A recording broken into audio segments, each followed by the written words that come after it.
மடி தங்கம், உன் மாமனுக்கு சாப்பாடு பரிமாறுமா? நான் தான் பக்கத்து வீடு வரைக்கும் போயிட்டு வரேன். நீங்க சாப்பாடு பரிமாறுங்க. ஏண்டா, பத்திரகாளி அக்கா கூப்பிட்டாக, என்ன ஏதுன்னு தெரியல. ஒரு எட்டு போய் என்னன்னு கேட்டுட்டு வரேன். போகலன்னா எதுவும் தப்பா எடுத்துக்குவாங்கடா. மாமாவுக்கு நம்ம பரிமாற்றம்னு சொல்லி அத்தை விட்டுட்டு போறாங்க. இன்னைக்கு சாப்பாடு போட்டு மாமா மனசுல இடத்த பிடிச்சிடணும். நீங்க சாப்பாடு பரிமாறுங்கன்னு சொன்னா கேளுங்க. ஏண்டா, காலையில இருந்து வேலை செஞ்சு ஓஞ்சு போகுதுடா. ஒத்தாளா கடந்துக்கிட்டு ஊருப்பட்ட வேலை செஞ்சுக்கிட்டு இருக்கேன். இதுல உங்க அப்பனும் வீட்டை விட்டு போனவர் தான் இன்ன வரைக்கும் வீடு வரல. என்னானாரு ஏதானாருன்னு ஒன்றும் தெரியல. அப்படி இருக்கும்போது நான் இங்கேயே கடந்தா எப்படி? அதுவும் இல்லாம உங்க அப்பா எங்க என்ன ஏதுன்னு பார்க்க சொல்லியிருக்கேன். அதை பத்தி எதுவும் தகவல் என்னன்னு தெரிஞ்சுதான் என்னன்னு தெரியல. அதாண்ட போய் என்ன ஏதுன்னு கேட்டு வரலான்னு போறேன். அதெல்லாம் உன் வீட்டுக்காரு ஊரை விட்டெல்லாம் ஒன்றும் ஓடி போகல. அந்த அளவுக்கு ஒன்றும் அவர் கிடையாது. 3000 கரண்ட் முடிச்சோன்னே வீடு தேடி வந்தாரு. இன்னைக்கு காலையில பொங்க காசு கொடுனாரு, அதனால கொடுத்தேன். அதை வாங்கிட்டு போனவர். சரியா? உன் புருஷன் அப்படி எல்லாம் ஒன்றும் ஓடி போய் உருப்படியே வேலை வெட்டி பார்க்கறவெல்லாம் கிடையாது. வரும்போது வருவாரு, நீ சோற பரிமாறு. உங்க அப்பா வந்தாரா? சொல்லவே இல்லை வந்தாருன்னு. வந்தாரு, அப்புறம் அது எதுவும் பேசிட்டு அப்படியே கிளம்பிட்டாரு. என்கிட்ட ஒரு வார்த்தை கூட சொல்லல, மறந்துருப்பாரு. இந்த மனுஷனு என்னத்து சொல்றதுன்னு தெரியல. வீடு வாசம் இருக்குன்றதே மறந்துட்டு இப்படியா ஒரு மனுஷன் திரிவாங்க? அந்த ஆளு தான் குடிச்சிட்டு ஆளுவாருன்னு தெரியுது இல்லப்பா. நீ எதுக்கு காசை கொடுத்த?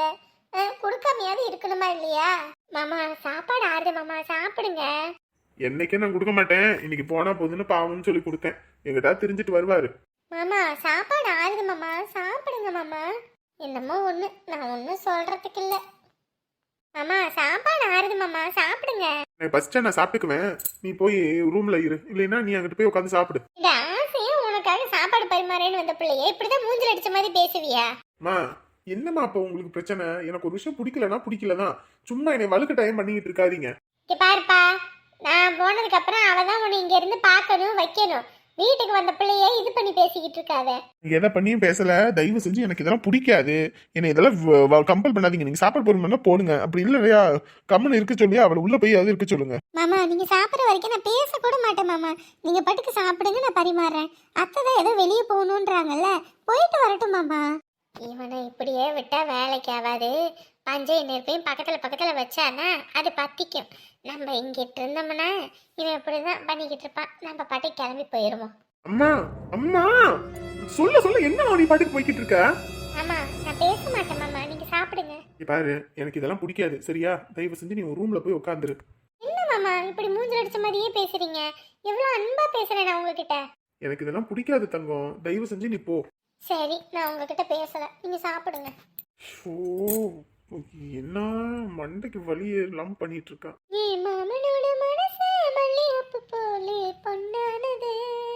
இங்க பாரு, இந்த பாட்டு பாடுற வேலையெல்லாம் வச்சுக்காது சொல்லிட்டேன். ஆமா நான் உங்களை பத்தி பாடல மாமா, பாட்டு தான் பாடுனேன். நீங்க பாட்டுக்கு சாப்பிடுங்க. சும்மா பாட கூட கூடாதா? அதுவும் கம்மன் இருக்கா, போர் அடிச்சது, அதான் பாடுனேன். மாமே வாங்கி தந்தே வண்ண சேலதா கட்டும் வேலதா சேலைய உடுத்தறப்போ அவன் மோகந்தா புதுராகந்தா. அம்மா எதுக்கு இந்த தேவையில்லாம வட்டிக்கு விட்டுக்கிட்டு அதுக்கு சண்டை பண்ணிக்கிட்டு இருக்கிற? காசுல ஏதாவது ஒரு பொருளை வாங்கி வைக்கலாம், ஏதாவது ஒன்று பண்ணலாம்ல. ஏங்க விற்கிற விலைவாசிக்கு தங்கத்தான் வாங்கணும் தான் வைக்கணும் தான். அதான் நீங்கள் துபாயிலேருந்து வரும்போதே 2 பவுன் எடுத்துகிட்டு வரீங்க. அப்படி இருக்கும்போது சும்மா எதுக்கு நான் அதை செலவு பண்ணிக்கிட்டு? அதான் சரி, இங்கே வட்டிக்கு விட்டால் ஏதோ 15 கிடைக்குது, அதை வச்சு ஏதாவது ஒன்று பண்ணுறது. ஒன்றும் நான் சொல்கிறதுக்கு இல்லைப்போ. இங்கே பாருங்க, உங்கள் வேலையை நீங்கள் பாருங்க, நான் எனக்கு தெரிஞ்ச வேலையை பண்ணுறேன். சும்மா என்னை குழப்பிக்கிட்டு இருக்காம. கேண்டா சங்கரி, வச்சா புருஷன் முன்னாடி கொஞ்ச நேரம் பேசிடக்கூடாது. உடனே மூக்கு வேர்த்து வந்துடும் என் மாமியார். என்னம்மா? ஏண்டா நேற்று டவுனுக்கு போகும்போது எனக்கு வெத்தலை பாக்கு வாங்கிட்டு வான்னு சொன்னேன்ல, வாங்கிட்டு வந்தியா நீ? ஷோ, மறந்தே போயிட்டேனே, ஞாபகமே இல்லை. அதானே, உனக்கு எப்படி ஞாபகம் இருக்கும்? உன் முன்னாடி சொல்றது மட்டும் உனக்கு எல்லாம் ஞாபகம் இருக்கும், நான் சொல்றதுல எப்படி ஞாபகம் இருக்கும்? அப்போ எதுக்கு என்னை இழுக்கிறீங்க? நான் மட்டும் தானே செவனேன்னு இருக்கேன். அப்புறமேட்டுக்கு டவுனுக்கு எதுவும் போனேன்னா வாங்கிட்டு வரேன். சரியா? நேற்று வெத்தலை பார்க்க போடல, வாயெல்லாம் மயன்னு இருக்கு. இன்னைக்கு வெத்தலை பார்க்க போடலன்னா அவ்வளோத்தான். வெத்தலை பார்க்க வாங்கி கொடு சொல்லிவிட்டேன். சும்மா ஒரு ஆசைக்கு வெத்தலை பார்க்க போடலாம், அது என்ன சோறா? வாய் நமன்னு இருக்கிறதுக்கு. கம்முன்னு இருங்க. ஏண்டி நான் நீ இந்த அதை வாங்கி திங்கவும் இதை வாங்கி திங்கவும் ஆர்டர் போட்டு வாங்கி திங்கிறேன். நான் ஏதாவது வேண்டாம் வையின்னு சொன்னேனே, நீ மட்டும் எதுக்கிட்டு ஏன் இதில் நுழையிற? ஆ? டவுனுக்கு போனால் உடனே வாங்கிட்டு வரலாம். இங்கே வாங்கிட்டு வர முடியல, மறந்துட்டேன். ஐயோ எனக்கு வெத்தலை பாக்கு போலன்னா தலைவலியே வந்துடும் போல இருக்குடா. ஏ அப்பாயி வெத்தலை பாக்கு தானே வேணும், இருங்க நான் போய் வாங்கிட்டு வரேன். சரி, நீ என்ன அங்கே போகிற இங்கே போகிறேன்னு கடை பக்கம் இந்த ஆம்பளை பயல்கள்லாம் உட்காந்துக்கிட்டு இருப்பாங்க. நீ கம்முன்னு வீட்டோட இரு. அம்மா யார் இருந்தா நமக்கு என்னம்மா, நான் போய் வாங்கிட்டு வந்துடுறேன். வேண்டான்னு சொன்னால் கேளு. அங்கிட்ட எல்லாம் காலி பயல்கள்லாம் உட்காந்துக்கிட்டு இருப்பாங்க. எந்த காலத்தில் இருக்க? இந்த காலத்தில் பிள்ளைங்களாம் லைன் ஓட்டுதுங்க. அப்படி இருக்கும்போது பிள்ளைய பார்த்தா அங்கே போவதே இங்கே போவாதுன்னு நான் வரும்போது அப்படித்தான் ஒரு பிள்ளைன்னு ஒரு பாப்பா தான் ஓட்டிக்கிட்டு வந்துச்சு. அவங்க ஓட்டுனா என்ன ஓட்டாட்டி போனா என்ன? நம்ம பிள்ளையெல்லாம் அங்கே இங்கேன்னு விட்டுக்கிட்டு இருக்கக்கூடாதுங்க.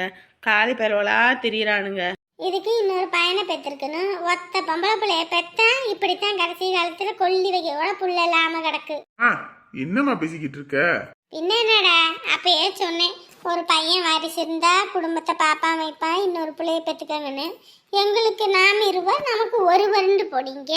அப்புறம் இப்போ குழம்பி என்ன பண்றது?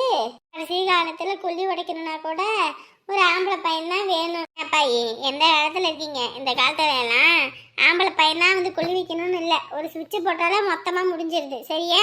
எங்க அம்மா வீட்டு பிள்ளை தானே, அப்புறம் இப்படித்தான் இருப்பேன். எங்க அம்மா வீட்டு பிள்ளை அப்புறம் அப்படித்தான் இருப்பேன். அதை ஒன்று பேசிக்கிட்டு இருந்தேன்னு வச்சுக்க, வெத்தலை பாக்கு வாங்கிட்டு வருவேன். வரும்போது அதுக்குள்ள அணுகுண்டு ஏதாவது வச்சு கொடுத்துருவேன். கப்பு சுப்புன்னு வாயை மூடிக்கிட்டு இருக்கணும்.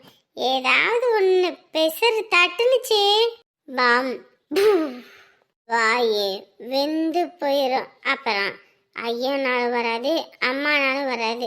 சாப்பிட்றதுக்கு கூட வாயை திறக்க முடியாது. அப்புறம் டியூப் வழியாக தான் இறக்குற மாதிரி ஆயிடும். எங்க போயிட்டு வரீங்க? இந்த சரோசா வீட்டுக்கு பொங்க கொடுத்துட்டு அப்படியே பேசிக்கிட்டு இருந்துட்டு வாரத்துக்கு மணி ஆகி போச்சு. என்ன அடைக்குழி கணக்கா வீட்டுக்குள்ளேயே முட்டை விட்டுக்கிட்டு கிடந்த வெளியே வந்தாச்சு. என்ன அடையை விட்டு வெளியே வந்தாச்சா? அட நீங்க வேற, நான் வீட்டுல வேலை முடிஞ்சது, அத்தை அப்படியே சும்மா அப்படியே சுத்தி வருவோன்னு. நல்ல நாளே வீட்டை விட்டு வெளியே வர மாட்டேன், வீடே கதின்னு கிடப்ப. எப்பயும் வீட்டிலே தான் கிடப்பேன். இப்போதான் வீட்டுக்கு மருமம் வந்திருக்குல்ல, அதான் பையன் தான் கல்யாணம் வேண்டாம் வேணாம்னு சொல்கிறான்ல, அதான் ரெண்டு பற்றியும் ஒன்றா விட்டுவிட்டு நான் வந்துட்டேன். அப்போ ஒரு வழியே உங்கள் அண்ணன் பிள்ளையும் உன் பையனுக்கு கட்டணும்னு முடிவு பண்ணிட்டேன். அப்புறம் நமக்கு அப்புறம் அவனுக்கு சொந்த பந்தம் வேணாமாக்கா? அதுவும் இல்லாமல் சரியான வசதியான குடும்பம் வேற. நமக்கு அப்புறம் பையனுக்கு ஒரு நாதி இல்லாமல் போயிடுச்சுன்னா என்ன பண்ணுறது? இந்த அப்பைங்காரனும் துப்பு இல்லாதவன் குடியும் குமாலமுமா இருப்பது, அந்த ஆள் வீட்டு பக்கமே வராமல் நம்ம அந்த ஆளை நம்பி பிள்ளைய விட்டுவிட்டு போக முடியுமா? எனக்கு அப்புறம் என் பையனை பார்க்கணுன்னு அது என் குடும்பத்தில் வர பொண்ணாக தானே இருக்கணும். அதுதான். சரி சரி, இருக்கட்டும் இருக்கட்டும். சரி வா வீட்டுக்கு. இல்லைக்கா, நான் அப்படியே சும்மா காத்தாட போய் அப்படியே நடந்துட்டு வரேன், நீங்கள் பாருங்க. வீட்டுக்கு மருமம் வந்தோடனையும் மாமியார் வேலை ஒரு வேலையும் செய்யாமல் அப்படியே போகிறது வாரது. அட எல்லா வேலையும் செஞ்சுட்டேங்க, செஞ்சுட்டு தான் பிள்ளைக்கு சாப்பாடு போட்டு கொடுமான்ட்டு வந்தேன். வருங்களா மாமியாராவ போறீங்க? சரி நடத்துங்க நடத்துங்க. ஏக்கா நீங்க வேற, ஏன் நான் மட்டும் தான் மாமியாராவனா? ஏன் நீங்களும் ஆக மாட்டீங்களா? என் பையனெல்லாம் நம்பி யாராவது பொண்ணு கொடுக்குறேன்னா கூட ஐயோ அவனை நம்பியெல்லாம் கொடுத்துறாதீங்க, புள்ள வாழ்க்கையை கெட்டு குட்டி சவரா போயிருன்ட்டு அதெல்லாம் நான் அந்த வழிக்கு மட்டும் போவே மாட்டேனே. ஒன்றும் இல்லை, ஒம்போதும் இல்லை, ஒன்றும் தப்பா கூட பேசலை. உடனே எதாடா சாக்கு கிடைக்கி எப்படா இங்கேருந்து ஓடலான்னு கங்கணம் கட்டிக்கிட்டு இருக்காமா. இவளா வீட்டுக்கு வந்தவளா சொல்லு பார்ப்போம். வீட்டில் 1000 தான் இருக்கும், அதெல்லாம் அனுசரித்து போகிறவ தான் பொண்ணு. ஆனால் இவ பொண்ணா? பொண்ணான்னு கேட்குறேன். தெரியாதனமா இந்த வீட்டில் போய் பொண்ணு எடுத்துட்டேன் போ. என் புத்தி நானே செவுத்துலையே போய் முட்டிக்கணும். என்னம்மா நீங்கள் அவளை பற்றி தான் உங்களுக்கே தெரியும்ல. ஒன்று சொன்ன எப்படா இங்கேருந்து ஓடலான்னு தான் இருப்பா. அதுக்கு ஏற்றப்பல நீங்களே சாவி கொடுத்து வச்சுருக்கீங்க. நல்ல நாள் பெரிய நாள் நானும் இல்லை அவளும் இல்லைன்னா 2 பேரும் வீட்டில் என்ன விற்க பார்த்துக்கிட்டு இருப்பீங்களா? அப்படிதாம்மா, அப்படித்தான். கட்டிக்கிட்டு வந்த வீட இந்த விளக்கு அணைச்சுட்டு போயிட்டா. ஒன்று அவள் விட்டு கொடுத்து போகணும், இல்லை நீங்கள் விட்டு கொடுத்து போகணும். 2 பேரும் நீயா நானான்னு இருந்தா என்னத்த நான் சொல்கிறதுன்னு தெரியல.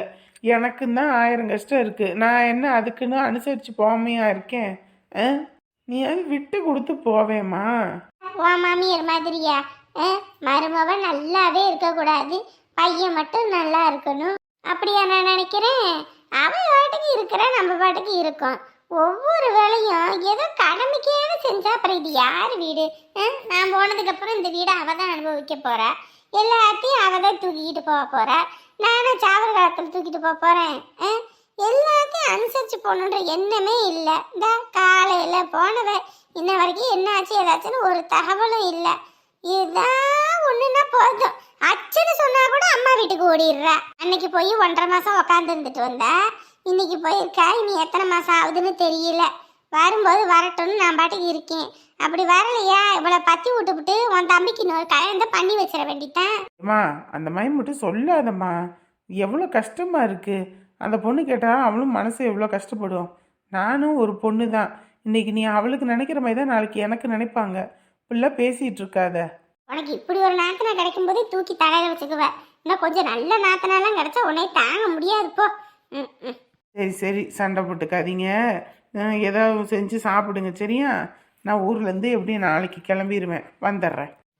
சரிம்மா சரி, நீ பார்த்து பத்திரம். சும்மா உன்னை வேலை போட்டு உன் மாமியார் இருக்காரி அதை செய்ய இதை செய்யு படுத்திக்கிட்டு இருப்பா. எல்லாத்தையும் இழுத்து போட்டு செய்யாம அவளும் செய்யிட்டு பாதியை வச்சுப்பிடு. நான் என்னோடத பார்த்துப்பேன், நீ கம்முன்னு இரு சரியா? வைக்கிறேன். இங்கே தான் உட்காந்துருக்கீங்களா? வெளியே லைட்டு போட்டு விடக்கூடாது. எல்லார் வீடும் அப்படியே வெளிச்சமாக இருக்குது, நம்ம வீடு மட்டும் இருட்டு கட்டி கிடக்குது. நம்ம உள்ள வாழ்க்கையே இருள் அடைஞ்சு போய் கிடக்கு. இது வீட்டுக்கு லைட்டு போடாதது தான் இவளுக்கு குறைச்சலாக இருக்கு. என்ன இவ வந்து படுத்து கிடக்குறா, இந்த கிளவி தலைமாட்டில் உட்காந்து ஒப்பாரி வைக்குது. என்ன செத்தா போயிட்டா? உயிரோடு தானே இருக்கா? ஆத்தலமெல்லாம் ஆரம்பிச்சிட்டாளுகளா? ஏதோ 1.5 மாதம் கொஞ்சம் வீடு இதாக இருந்துச்சு, மறுபடியும் இதாக வந்துட்டால. இனி அவளைத்தான் பிடிச்சது இந்த வீட்டுக்கு கிறகம். தனலட்சுமி, வீடை கூட்டினியா இல்லையா? அங்கங்கே குப்பையாக கிடக்குது. கூட்டினேம்மா, ஒரு வேலையும் உருப்படி இல்லை. எல்லாம் நானே வந்து செய்யணும் இந்த வீட்டுக்கு. இன்னும் செத்து சுடுகாடு போனா கூட சுடுகாட்டில் பாடையில் இறக்கிறதுக்குள்ளே நான் வந்து இந்த வீடை சுத்தம் பண்ணி வச்சுட்டு தான் போகணும். பாத்தியாடா எப்படி பேசிட்டு போறான்னு பாத்தியா? ஒத்த நாத்தனா இருக்காரி இப்படி வீட்டுல பிரச்சனைன்னு வந்து படுத்து கிடக்குறா. என்னாச்சு ஏதாச்சும் ஒரு வார்த்தை கேட்டாலும் உன் பொண்டாட்டி அவளுக்கெல்லாம் இவன் நல்லா இருக்க கூடாதுன்னு என்ன அதுதான் அப்படியே போறத பாத்தியா? சாப்பிட்ருக்கீங்க போல இருக்கு, தட்டெல்லாம் காஞ்சிக்கிட்டு கிடக்குது. அதை ஒரு கழுவி கூட வைக்க கூடாதா? இல்லைம்மா, அது அத்தையும் அப்பாயும் தான் சாப்பிட்டாங்க. ஐயே, சாப்பிட்டு தட்டு தண்ணியை கூட எடுத்து ஊற்றல, இன்னொரு தட்டு காஞ்சிக்கிட்டு கிடக்கு. ஐயோ ஆண்டவனே, அதை கூட கழுவி ஊத்துறதுக்கு என்ன? எல்லாத்துக்கும் நானே தான் வந்து மல்லு கட்டிக்கிட்டு கிடக்கணுமா? இல்லை என்னை குழியில வைக்கலன்னா இந்த வீட்டில் யாருக்கும் நிம்மதியாக தூக்கம் வராது போல இருக்கு. பாத்தியாடா உன் பொண்டாட்டி எப்படி பேசுறான்னு பாத்தியா? என் புள்ள வாழ்க்கை இப்படி உங்களுக்கு இதா போச்சல்ல. என் மடி உமா, யார் இருந்தாலும் சரி யாரும் இல்லாட்டியும் சரி, நான் உனக்கு இருக்கேம்மா, நான் உனக்கு இருக்கேன். எந்த நாதியும் வேணா, எந்த ஒட்டு உரமும் வேணாம். என் உடம்புல ரத்த ஓட்டம் இருக்க வரைக்கும் ஒன்று நான் பார்த்துக்கிறேம்மா.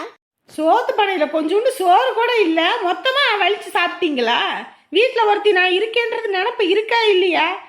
எனக்கு வயிறெல்லாம் ஒன்று இருக்கு, எதுவுமே இல்லாமல் மொத்தத்தையும் அள்ளி கொட்டி சாப்பிட்ருக்கீங்க. காலையில் போனவன் வந்து சாப்பிடுவேன்ற எண்ணம் கூட இல்லை. எனக்கு மட்டும் அந்த இரும்புலையை அடிச்சு ஒட்டி இருக்குது. இப்ப என்ன ஆகி போச்சு? எதுக்கு இப்படி கத்திக்கிட்டு கிடக்குற? அது ஒண்ணும் இல்லடா தம்பி, தங்கச்சி வந்து உட்காந்து இருக்கால, அதான் வயிற்றுச்சல் பிடிச்சவ அப்படி புலம்பிக்கிட்டு கிடக்குறா.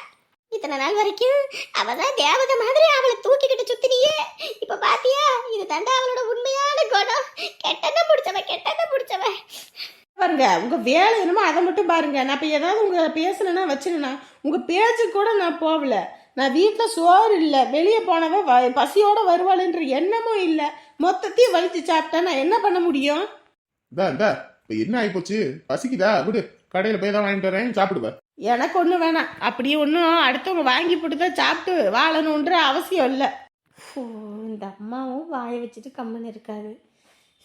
எனக்கு தலைவலியே வந்துடும் போல இருக்கு இந்த வீட்டில். ஏடா பாத்தியாடா எப்படி பேசுற பாத்தியா? ஐயோ ராமா, 2 பேரும் கொஞ்ச நேரம் வாயை வச்சுட்டு கம்மன் இருங்க. கடைசியில நான் மறுபடியும் குடிகாரனாத்தான் திருந்துவீங்க போல இருக்கு எல்லாரும். கொஞ்சம் திருந்தி நம்மளும் குடும்பத்துக்காக எல்லாத்தையும் மாத்திக்கிட்டு இருக்கலாம்னு பார்த்தா வாழுன்னு காலில் கத்திக்கிட்டு கிடக்குறீங்க. இது வீடால வேற ஏதாவதா? உங்களுக்கெல்லாம் ஒழுங்கா உருப்படியா இருந்தா பிடிக்காது, மறுபடியும் குடிச்சிட்டு ஆடுனாதான் உங்களுக்கு பிடிக்கும். எல்லாம் அவதான். அவ வாயில விழுந்து விழுந்தே தான் என் புள்ள இப்படி ஆயிட்டா. இப்ப என் பையனும் குடியாரன் அவரேன்றா. இப்ப உனக்கு நான் சந்தோஷமாடி? ஏங்க இப்போ என்ன? யாரும் என்கிட்ட எதுவும் பேசாதீங்க கொஞ்ச நேரத்துக்கு, எனக்கு தலைவலியா இருக்கு. உங்களை எல்லாம் நான் என்ன சொல்றதுன்னு தெரியல. எங்க எங்க போறீங்க? எங்கேயோ போறேன். போதுமாடி, போதுமா? உனக்கு இப்ப குளு குளு குளுன்னு இருக்குமே. நான் அந்த பையனை மறுபடியும் குடிகாரன் ஆக்க போறேன். என் பிள்ளைங்க வாழ்க்கையை அழிச்சிட்டடி, அழிச்சிட்டேன். உன் வாயில விழுந்து விழுந்தே தான் என் பிள்ளைங்க வாழ்க்கை இப்படி போகுது. நல்ல நாள் பெரிய நாள் எல்லாரும் வீட்லையும் எம்பிட்டு சந்தோஷமா கலகலன்னு இருக்காங்க. அப்படிலாம் இருந்தாதான் உனக்கு பிடிக்காதே. அதுதான் மறுபடியும் வாயில போட்டுட்டேன். கூட பிறந்தவங்க அம்மா அப்பான்னு யாராவது இருந்திருந்தா தானே உனக்கு அந்த அருமை என்னன்னு தெரியும். சொந்த மந்தன்ற ஒட்டு வரவில்லாத அனாதை கழுதை தானடி. அதனால தான் உனக்கு உறவோட அருமை என்னன்னு தெரியல. சீ, நீ எல்லாம் ஒரு மனுஷி.